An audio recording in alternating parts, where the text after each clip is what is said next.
Hey, why are you even here? Can't you just leave already? The bride, Michelle, scratched up her face as if she was looking at something filthy. Then she waved her hand as if to shoo away an animal. Taken aback, I asked, Michelle, did I do something wrong? What? Nothing at all. We don't need someone fat and ugly like you at our wedding. I chose such a beautiful venue, and having someone sweaty and overweight like you would just ruin the atmosphere. I was shocked by her words. Sure, I'm a bit heavier than others, but I'm not uncouth. Of course, I dressed appropriately for the celebration. Today it's my dear brother's wedding, who has always supported and believed in my dreams. Though I felt a bit wronged, I had decided to celebrate wholeheartedly. Yet just because I'm overweight, I'm not even allowed to be part of the celebration. Understood, then I'll leave. I felt miserable, clutching the hem of my navy blue party dress chosen to complement the white wedding gowns. I left. My name is Jessica. I'm turning 30 this year, working and managing households. I met my husband, George, through my brother. I rarely interacted with men due to my job, and due to my introverted nature, I struggled to make even male friends after becoming an adult, let alone think about marriage. But my brother David broke through that situation. I remember well when he introduced me to George, whom he met at work, saying confidently, "He's the man I'm expecting you to like." George, a bit timid but kind and understanding of my work, quickly bonded with me.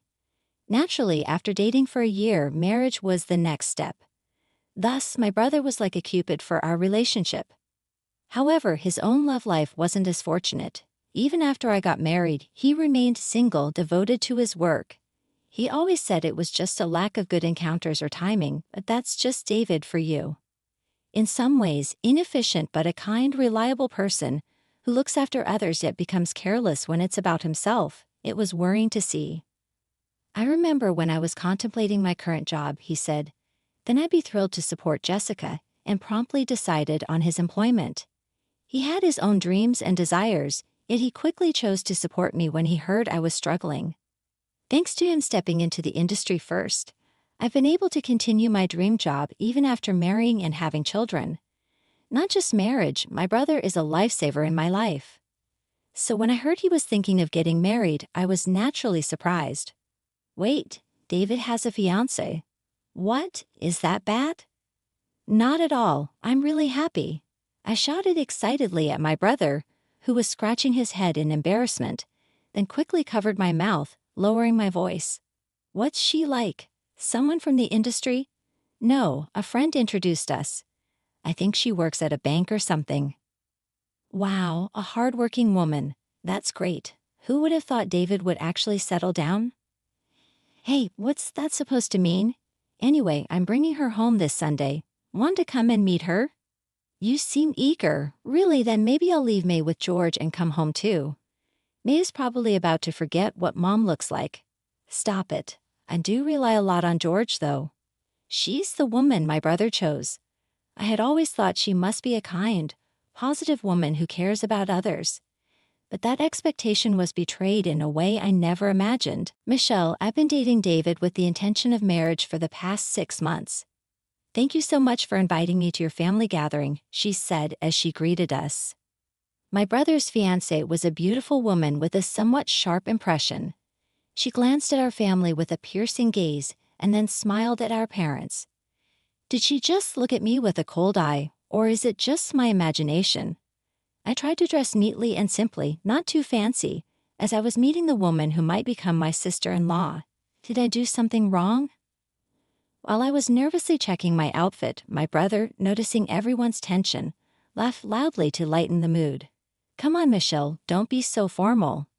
This isn't a business setting. This is Dad, John, and Mom, Sarah, and over there is my sister, Jessica. Everyone, don't get too tense just because Michelle is beautiful. John, Sarah, Jessica, nice to meet you. See, Michelle, you're too formal. Thanks to my brother playing the mood maker, we somehow made it through the first meal with Michelle. After talking for a while, Michelle's cold expression began to soften, and the mood lightened as we shared childhood memories of my parents and brother. Excuse me, Jessica, where's the bathroom? Michelle asked, looking troubled. I quickly stood up to show her the way, smiling. We decided to leave the room together, perhaps because we were both women. I was pleased that she asked me instead of my brother, and I walked lightly towards the bathroom. But then I heard Michelle's soft laughter behind me. Why? There was something unpleasant about that laughter, as if it were mocking something. I couldn't help but turn around and ask, is something wrong? Even if Michelle was laughing at a memory, her laughter sounded like mockery. No, it's just that your footsteps are so loud I found it funny. Oh, really? Yes, I thought it's funny how heavy people have louder footsteps. What did she just say? Something incredibly rude. As I stood there stunned, Michelle looked at me and laughed mockingly. It was the kind of laughter you wouldn't want to hear anywhere. Being overweight must be tough. Just a little walk, and you're already out of breath. Oh dear, it's starting, the smell. That's the worst. Despite her lovely smile, the words flowing out were insults directed at me. I blinked repeatedly, looking at Michelle in disbelief. Oh, what do you mean? I could only ask in a trembling, unsettled voice, but ignoring my bewildered state, Michelle continued. David worked in an entertainment agency, so I expected his family to be glamorous. I was so disappointed to find his sister overweight and unattractive. Or maybe you just don't understand social etiquette. Normally, it's rude to greet your brother's fiancé looking like that.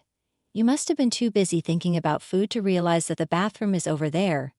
Thanks, chubby and ugly, she sneered and threw a twisted smile at me before slamming the door shut.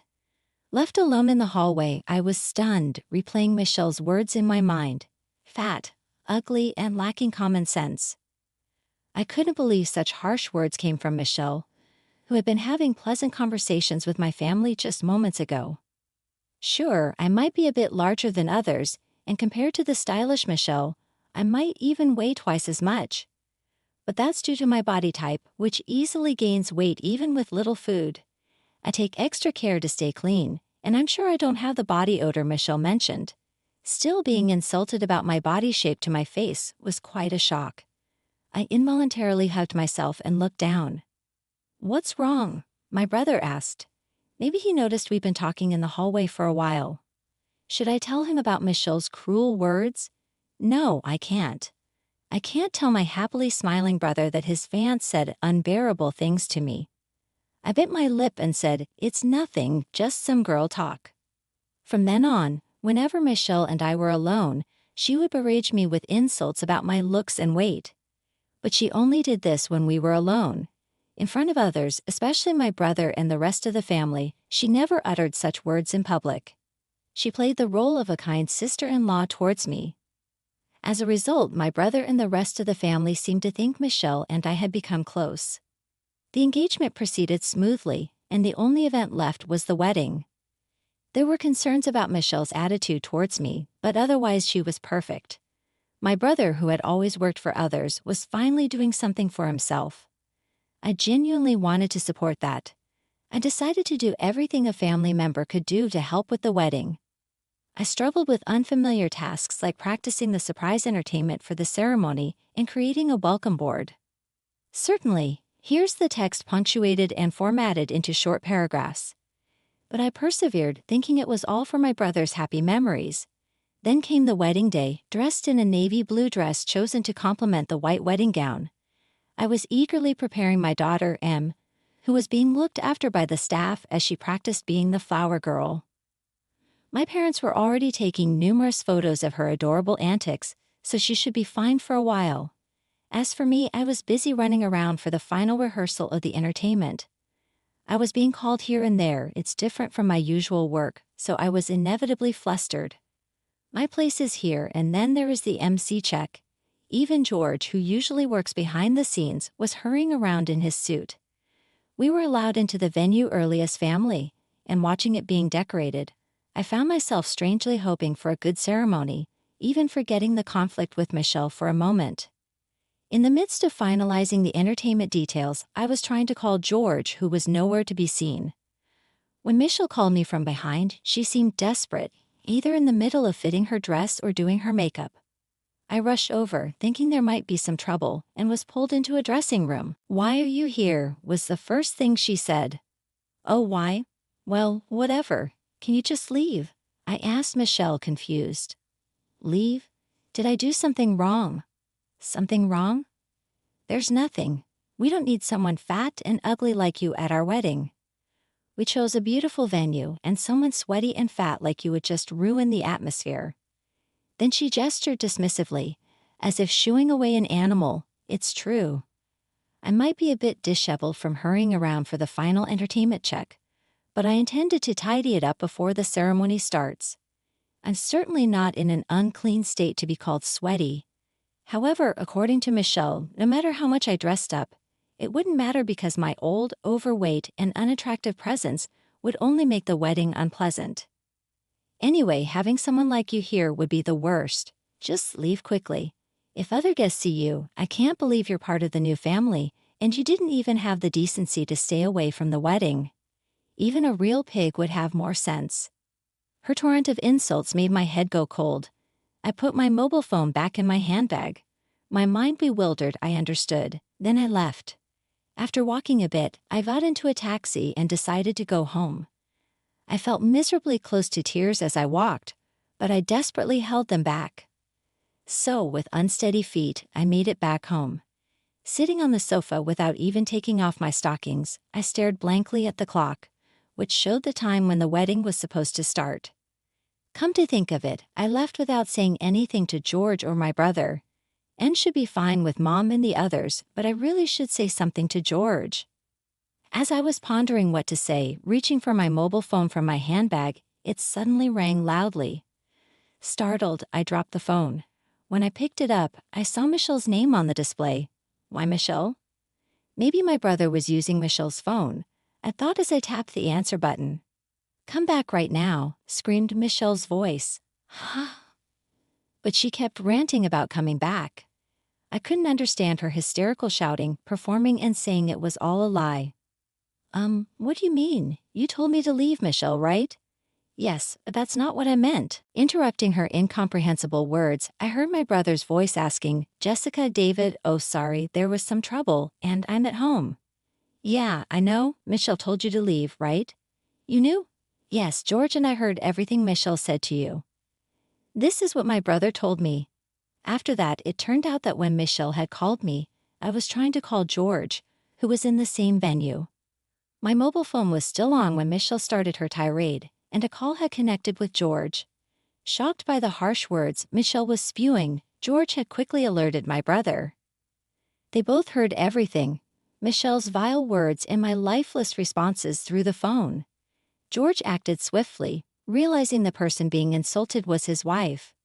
He recorded the audio from the call, so during the time I was supposed to perform at the wedding, they played that recording instead. My brother explained. George then announced over the microphone, today Jessica, an opera singer and the groom's sister, was supposed to sing a surprise celebratory song. However, the bride, Michelle, drove her away. Please listen to these words. That's right, I'm an opera singer. Most of my career is overseas, so I'm not that well known domestically, but everyone in the entertainment industry whom my brother had invited knew me. After all, my brother had entered the industry to support my career, so his contacts were essentially mine. With that audio of Michelle belittling me played in front of them, Michelle must have felt extremely certainly. Here's the continuation of the text, punctuated and formatted into short paragraphs. Uncomfortable. Even if Michelle's acquaintances didn't know me, they would understand that she heard terrible insults at the groom's sister and even had her thrown out of the venue. Michelle had returned to the dressing room in a hasty retreat from the wedding and was contacting me to come back. I didn't know, nobody told me, and what about it? A pig-like sister is more important than me? My sister was just as important to me until a few hours ago, but I can't cherish someone who doesn't respect my family. My brother replied calmly to the shouting Michelle, as I could hear over the phone. With Michelle's ranting and my brother's calm responses, a week had passed since the disastrous wedding. My brother and Michelle had spectacularly broken off their engagement. Fortunately, since the wedding didn't conclude, my brother didn't end up with a divorce on his record. As for Michelle, she voluntarily resigned from the bank she was working at and returned to her parents' home. As I heard through rumors, apparently she had invited friends and colleagues to the wedding, and all of them had heard her unbelievable tirade. Michelle, who had always portrayed herself as a perfect and outstanding woman, was exposed as a fraud after those remarks. Despite pretending to be a kind and gentle woman, her true nature of ruthlessly eliminating anyone who displeased her was revealed. This made her feel unwelcome both at her job and in her private life, leading to her resignation. It's unclear what path her life will take now, having not only failed at marriage but also lost friends at her job. As for me, I'm still busy traveling between domestic and international engagements for work. Every time I sing the piece I was supposed to perform at my brother's wedding, I wonder if the day will ever come when I get to perform it for him. Marriage is about finding the right person, hoping that a wonderful partner will appear for my brother someday. I continue to stand on stage today,